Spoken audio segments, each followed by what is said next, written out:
Welcome to W050 Podcast, Women Over 50 Embody Wisdom and Wellness.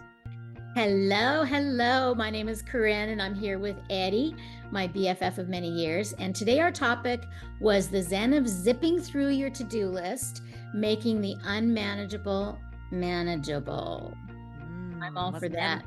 Yeah, it was so fun. Lots of little, you never know what road we're going to go down and what pothole we're going to fall into when we talk about things like this. But we did. We talked about taxes and confronting peeps when it's uncomfortable. Making the unmanageable manageable, like our different techniques and tools for not procrastinating, like what, just a lot of the things that we've worked out over the years of being on the planet for 60 years on the planet, because I personally don't ever want to dread anything in my life. So I have figured out some tools and techniques so that when I have something that I don't want to do, to figure out either a reward system or a chunking system or whatever, and we go into detail about that. Yeah, we don't want to dread or be too overwhelmed. Yeah. So we hope you enjoy our conversation. Hello from Los Angeles. Hello from Newfoundland. I bet my weather's better than yours. Slightly. Yes, it is. Snowshoeing yet? No snow yet. So I think there'll be snow soon. Yes. Yeah. Yes. It awesome. Is winter months, and I have my cross country and downhill skis ready to go, my ice skates. So yeah, they have a little skating rink that they do they kind of pour water and groom it, and it becomes a little ice skating rink in the park, in a little park called Bannerman here. Oh, I love Bannerman Park. Yeah. Yeah, it's great. And it's a little loop you go around, and I take the grandkids there and we have fun. Yeah, it's lovely. Oh, how's LA? LA is lovely. The food is amazing. The driving is a little nutty. Mm-hmm. You have to be very defensive driver here. Yes. Yeah. You're a good driver. Yeah. So luckily you had lots of driving in Italy. So practice in Italy, just like being in India. Yeah. But yeah, no, it feels good to be here. And then, and then up to Canada tomorrow to Vancouver, which is always fun. Yeah. Out with family. And yeah, that's fun. And it is a tangly time of year trying to get everything in and visit, and there's a little more on the lists, isn't there? Even some things that maybe you don't want to do. Well, you going into our topic, the Zen of zipping through your to-do list. I like that. The Zen of zipping through your to-do list. Zipping is kind of the opposite of Zen, but making the unmanageable manageable. I think I'm really good at it because I am self-employed. Mm-hmm. And so I do get to sort of, what I've learned to do is kind of feel into when I'm in the mood to do something. And so I feel like what happens with people when they procrastinate is because they are trying to force themselves to do something they don't want to do. And it's usually not an opportune time. Mm-hmm. So I'm constantly negotiating with myself of so if it's something I really don't like, a task I really don't want to do, like we had this company, this credit card, like we got that hotel that we had to leave out of because we had a mouse in our room, and it's 2 months later and they haven't refunded my card yet. So all that sitting down and doing the dispute forms and all that, which is not a lot of fun. Yeah. I did it on a day where I had sort of nothing else to do. So that was the only sort of not fun thing that I had to do that day. And I had like 3 hours, even though I only needed a half hour, but and so that's kind of how one of my strategies for making the unmanageable manageable is waiting until I'm in the mood to do something. And you know what? Yeah. And not putting pressure on myself. Yes, but sometimes there's something we have to get done, and that's taxes, because that's one of the one things on the top of my list that is my least favorite thing to do. And now I have an accountant, and I have an accounting program on my computer which keeps everything really good, and I enter everything, but that tying it all up and pulling it together and looking at your numbers of your ins and outs, and and you kind of know in your head, well, I do anyway, kind of what the balance is, but it's just getting that done. And I start every year going, and this is what we do at the end of a year. We go, okay, the beautiful thing I look forward to is that new file folders and everything starts, fresh. But then I pull everything out, and honest to goodness, for 2 months, I'm looking at everything on the floor, needing to be put in a place, needing, everything added up and making sure everything matches.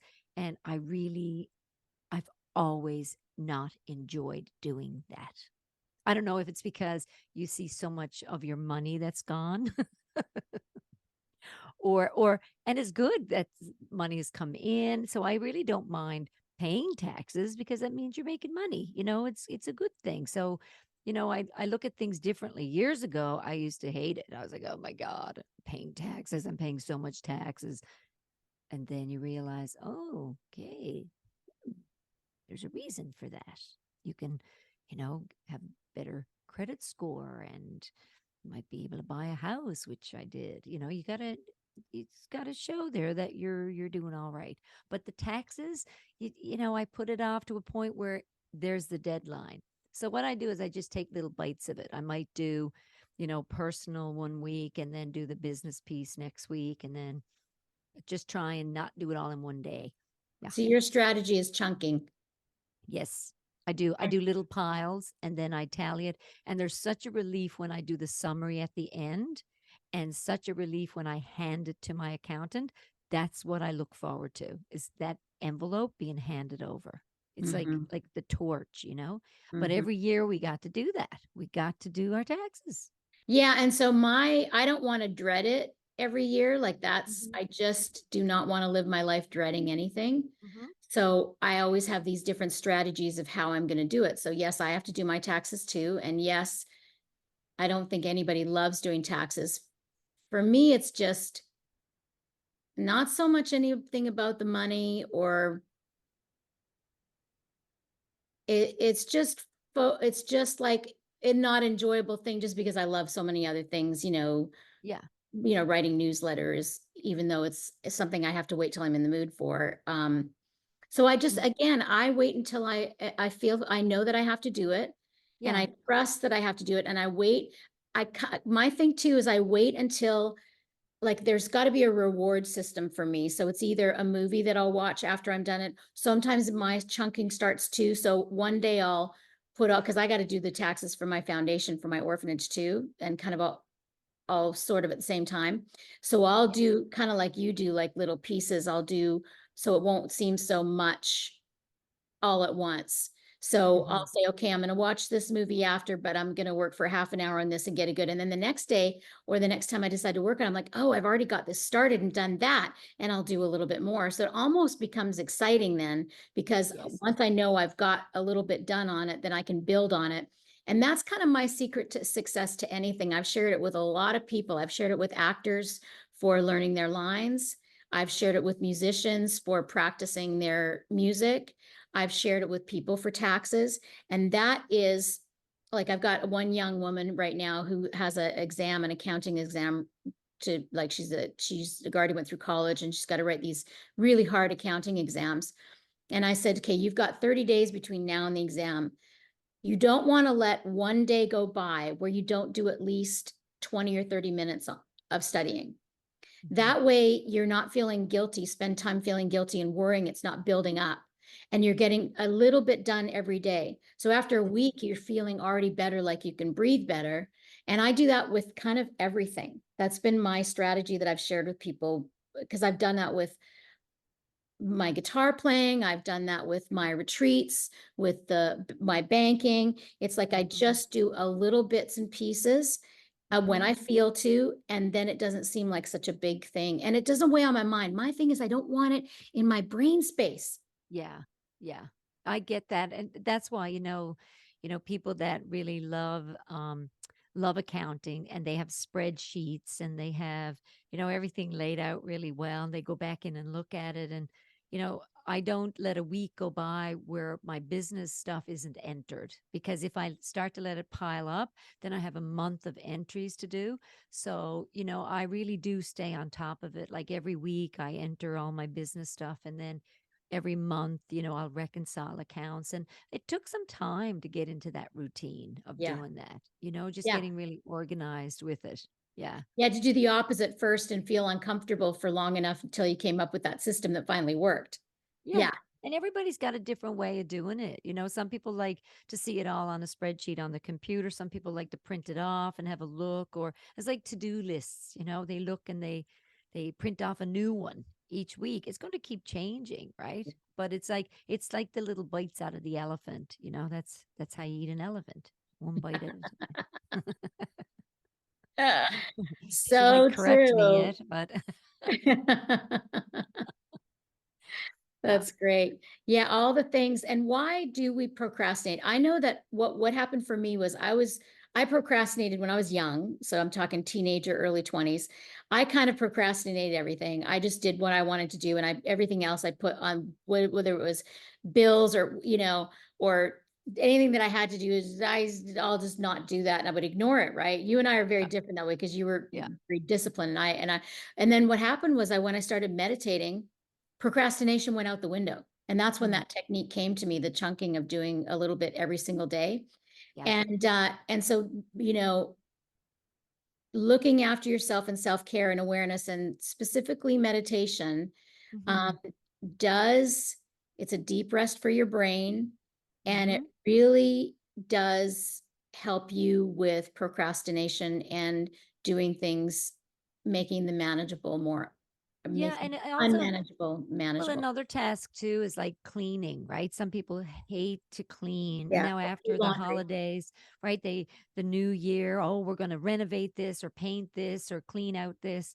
Again, it's the little bites. I read something years ago that giving your house a clean sweep all in one day is really not a good thing to do. Like every single room, deep clean. Exhausting. Well, it is exhausting, but it's also you're upsetting a lot of the microbes also in your environment. So Oh, says Dr. yeah, Eddi.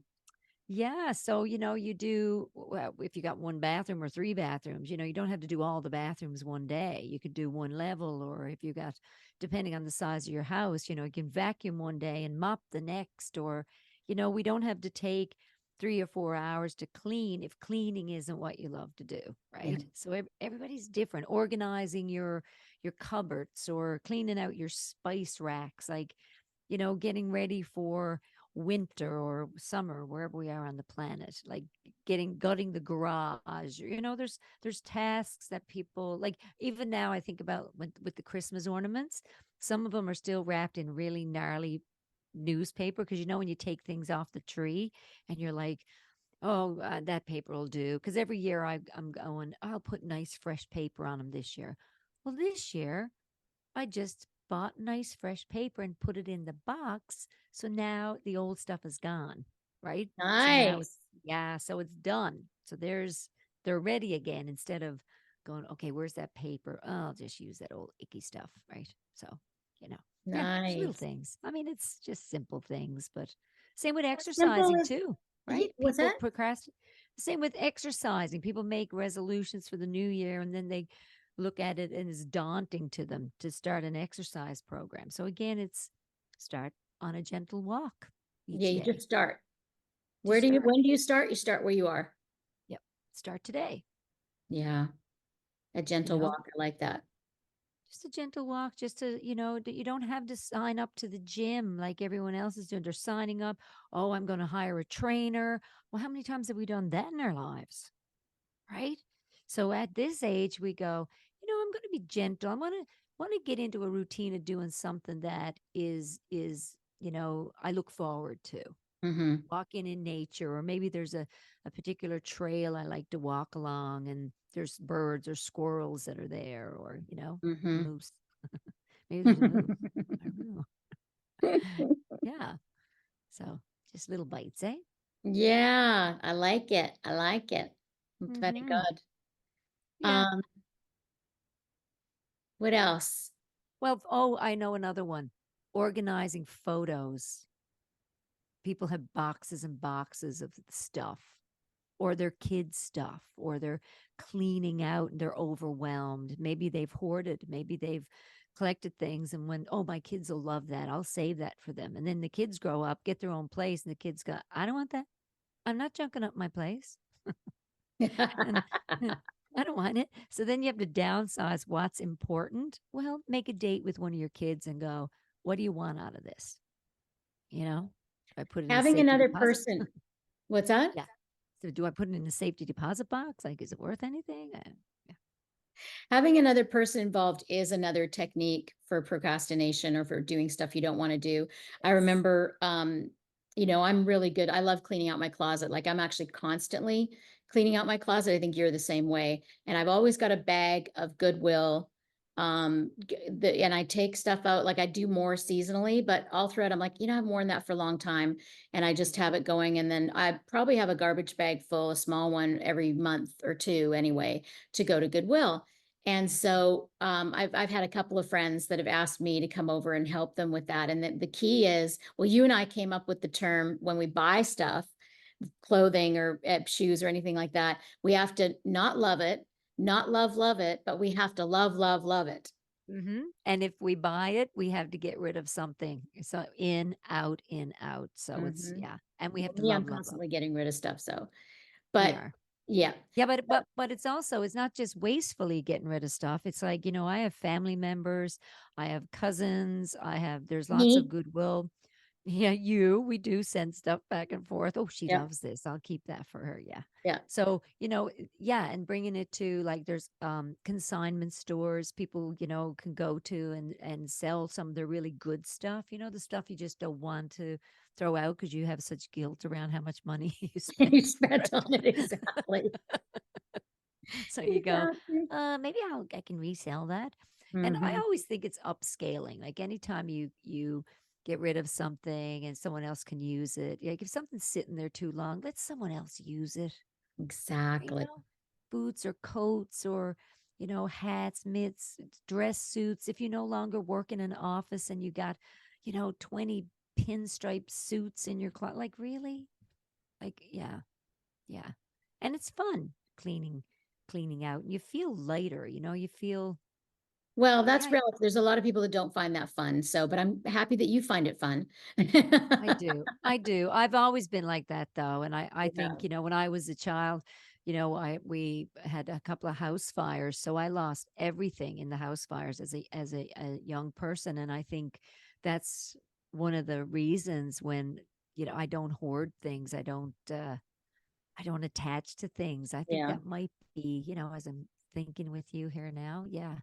Where some people, yeah, can let stuff go and some people hold on to stuff because they've not had anything, or I don't know. We're all Yeah. different. Yeah. Beautiful. Yeah, Yeah. so cleaning out closets, I like that. Having somebody else involved is very helpful. I'm actually going to have a closet person, a styling person come over. My friend Kathy has a styling person. She works at Starbucks, but she's really good at styling. And she had to cancel because she was sick, but in the new year, she's going to come and she'll like organize the closet Mhm. or she'll shop in your closet, which is what I want her to do is shop in my closet, put together Yeah. outfits. She takes photos and stuff like that. So you can do that. You Nice. can always find somebody, and she's not expensive, Right. and so I'm very excited about that. So you can have a friend help or a professional help. Mm-hmm. And also too, like I mean, I don't love cleaning and organizing, but I love, as you I think mentioned a few minutes ago, I love how I feel after.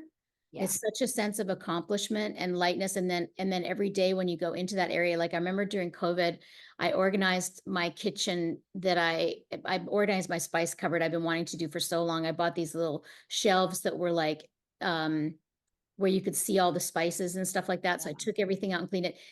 And now I still enjoy it now 3 years Yeah. later, and I still appreciate it 3 years later. So that's sometimes what another motivating factor you can think about. If you really don't like organizing or cleaning, you can focus on the feeling of what you're going to feel after it gets done, not just the one time. So when you clean, it's one time only that you have to clean or organize, but then you get to enjoy it for months and months afterwards until That's it gets right. all messy I again. know it's like oatmeal and the cereal boxes and the spices and the flours, and you just go out and get these glass jars like you did, and then you label them and line them up. I mean, that's a lot of work. So even if you just did one cupboard at a time, Yeah. because doing them all it is. It's like, Daunting. yeah, way, way over the top. Yeah. So, and some people, even with cleaning or helping, if they're doing that, then sometimes some people get someone to come in and clean once a week or once a month or once a season for the deep clean. Hmm. Sometimes, you can treat yourself to that too, Hmm. depending on our budget Hmm. and how necessary it is. Hmm. Yeah, treat yourself. I always say it's worth my time. It's worth my money to have somebody deep clean Ivy House once a month, Hmm. because my time that it would take all day and energy, like it's much worth my time to pay. Well, yeah. Well, you do a lot with all the computer work and the letters and the people that come in and out of Ivy House. Like, it Hmm. makes sense that you would have someone come in and give it that deep clean. Hmm. Because how can you stay on top of that? The same with the garden. If it's Has that help? small, fine. But when you have help and then you get something established and it's growing, well, we got to have help. Hmm. You know, and then Absolutely. you're great with that because you share the harvest, which I is do. I awesome. give away more food than I I eat know, myself. because you have so many cucumbers and Hmm. zucchinis, and you're so lucky. I'm like, oh, we have one for the week. Yay! You're like, when I went, I had like 25 zucchinis that with as big as my thigh. And Eddie's like, oh, I got a zucchini. And it's as big as my pinky finger.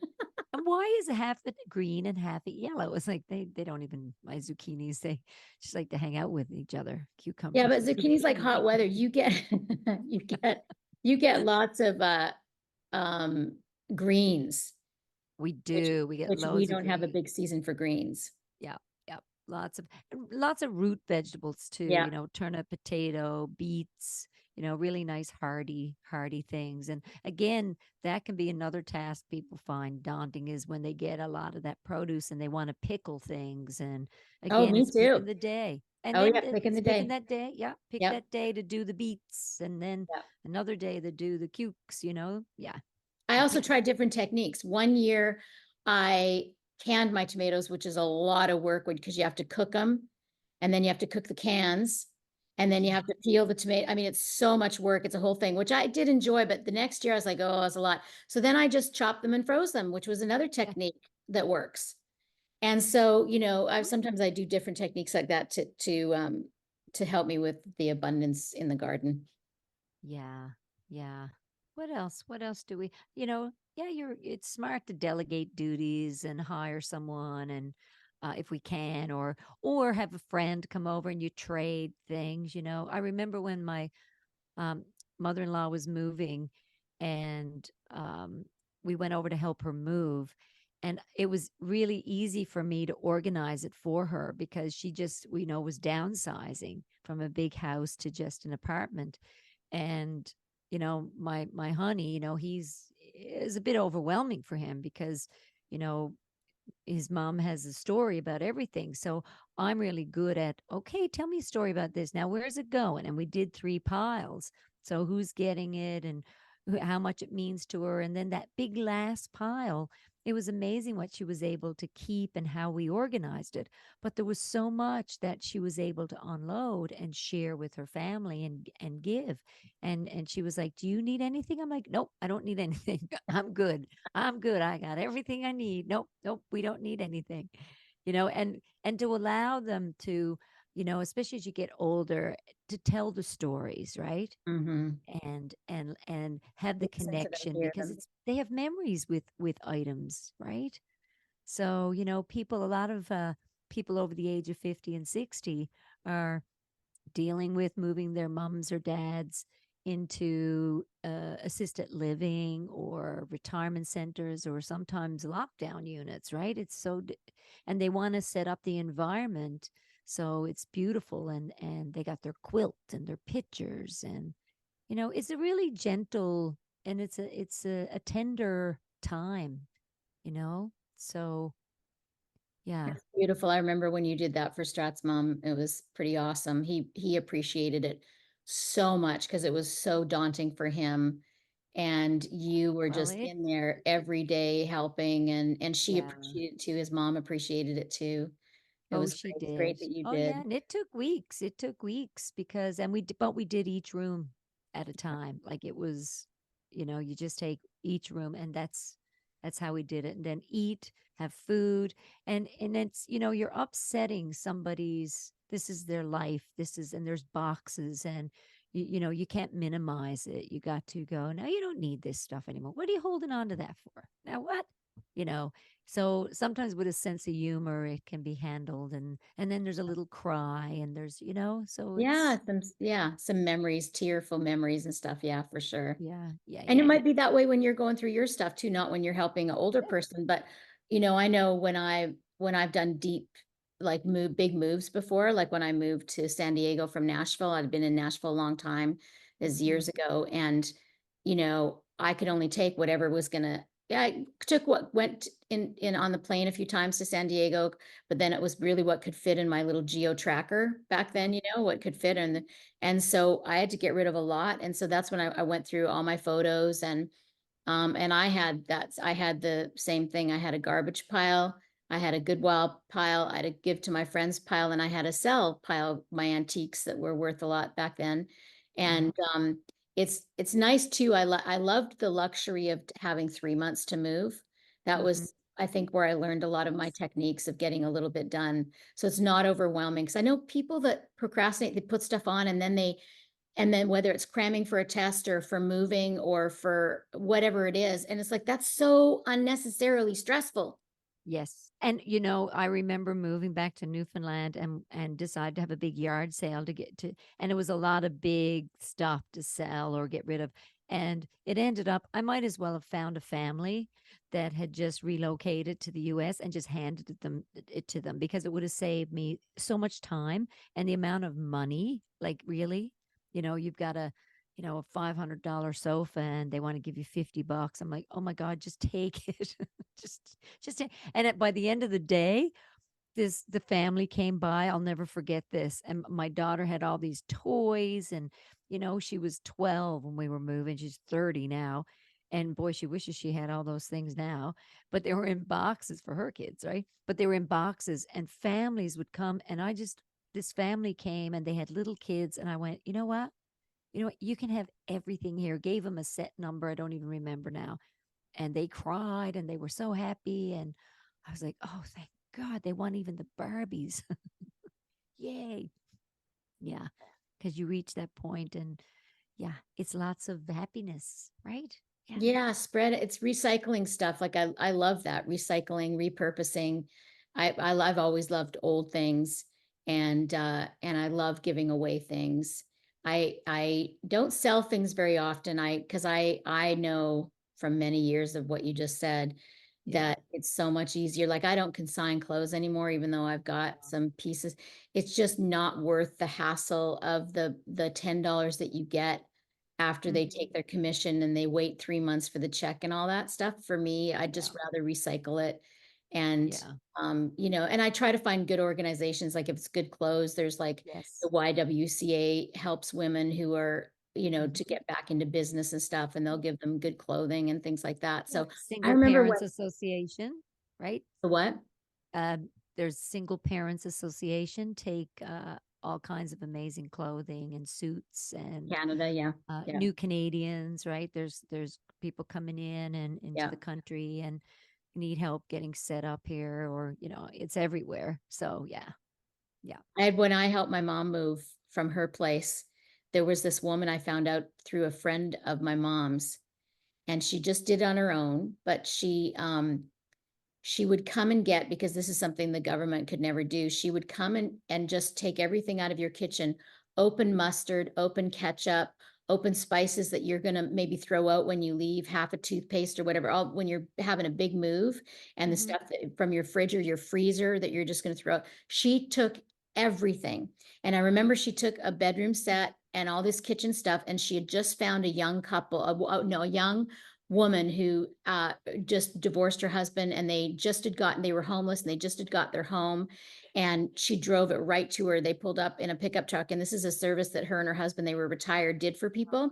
And the Yeah. stuff that she couldn't find the housing to right away, she would put in her house, and she had everything in her basement. And the homeless people and the people, I think you're supposed to call them in LA now, you're not supposed to say homeless anymore, you're supposed to say unhoused. That's Unhoused. I just learned that That's great. yesterday. Oh, good. And so people that needed underprivileged people that need things, they would knew that they could come and shop for free every Sunday in her basement, and they could take whatever they wanted. Wow. That's I great. just was so her name was Christine, and she was in Mhm, Kelowna, and it was just so awesome to mhm, know that it was repurposed that way.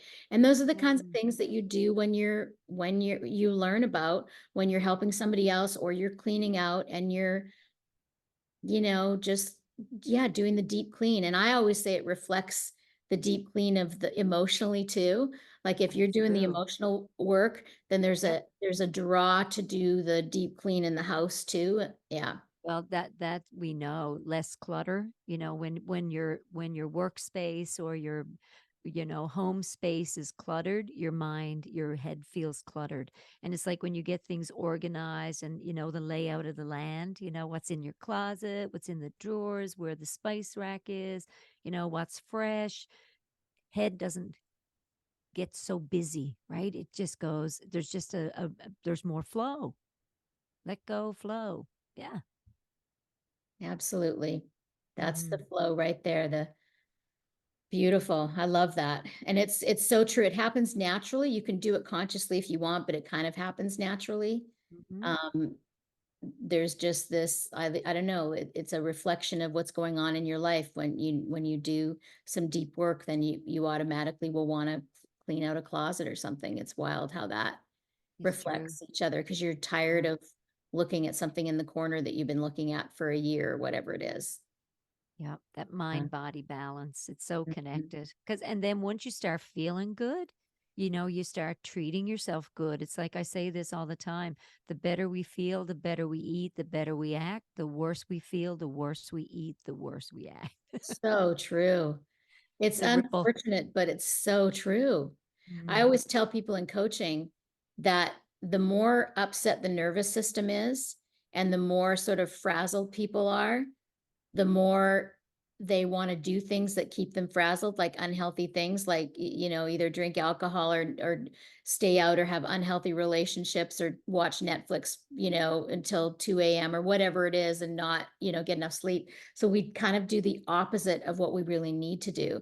So that's where it takes that support, either a coach or a friend or your sister or your spouse, or whatever it takes to, or watching a YouTube video to help you get mm, motivated to kind of start that shift. And it'll be, once you just start a shift, it will kind of build on each other.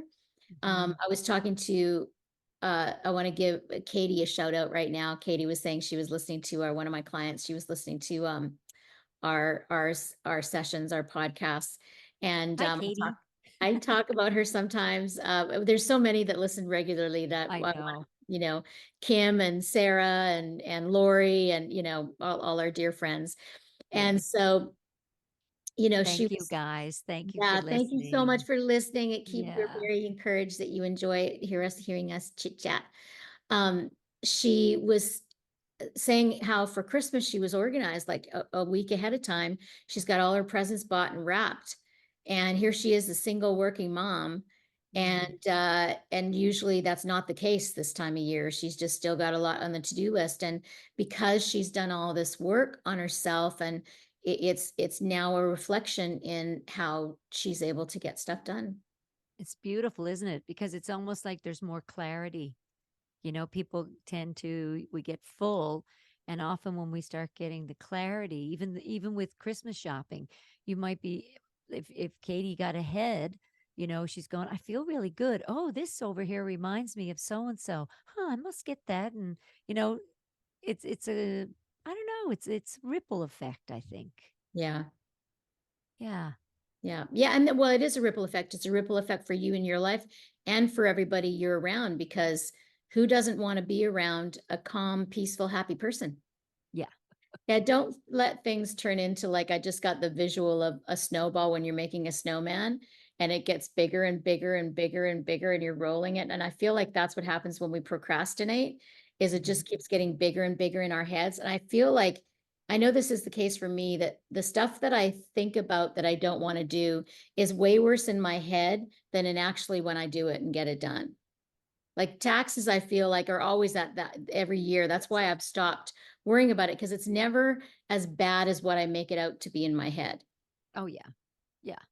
It's true. And it will get done. And so what if you're late? It's okay. You can always But file an extension. that's right. Have There's you ever done always that in your entire life, Eddie? yes, I You have? have.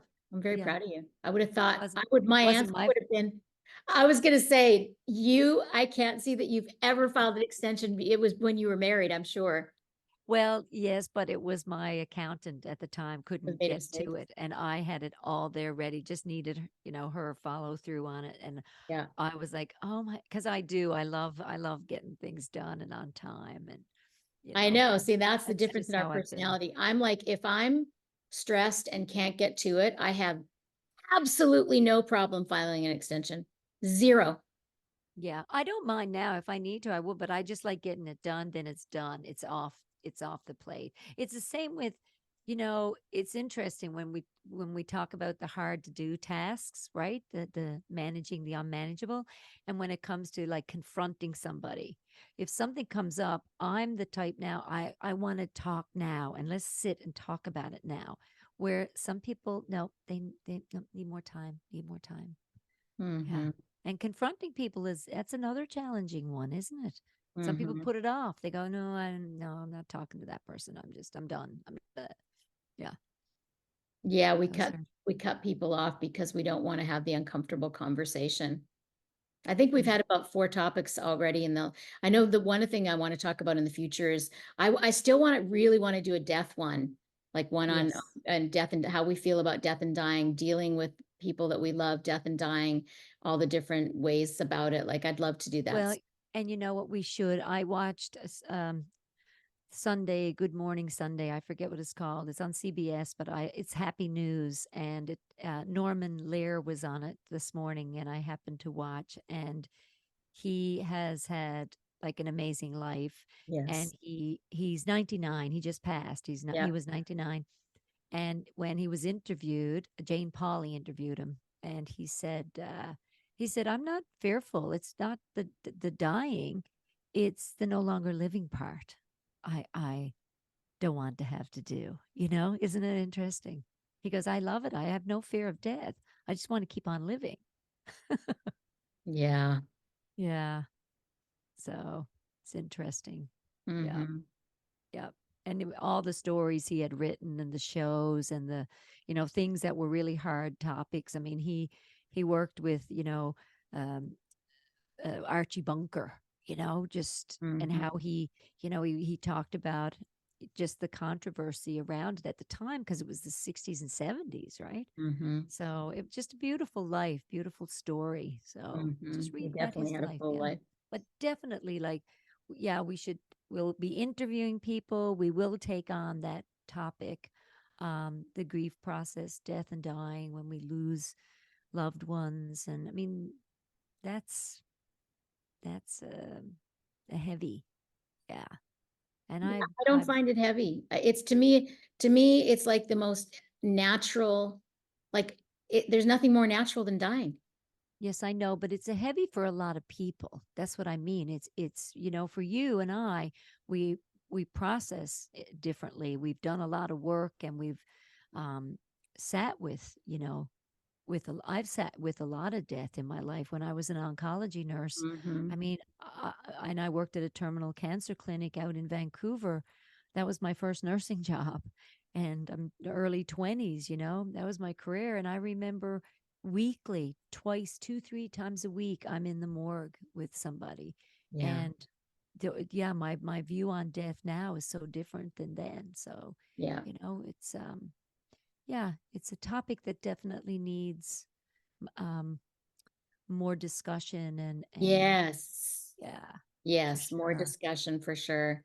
And so Mhm. many, and I like that what you talked about a few minutes ago too, just how to have uncomfortable conversations with people and when to have them and how to have them and why it's important. That's a good topic too. So if you're Yeah. listening and you have a topic you want us to discuss or somebody you want us to interview, or maybe you want to interview with us, maybe you want to talk to us, Yeah. reach out to either Eddie or myself, and you know how to find us. There's always links on YouTube and podcast, or you might know us personally too. So yeah, so Eddie, that was great. Thank you for Yeah. taking the time, because I know it's a very busy time of year. So I'm glad we took the time to do this today. Thank you. To And you too. You're in LA and going to the mhm. farmer's market, huh?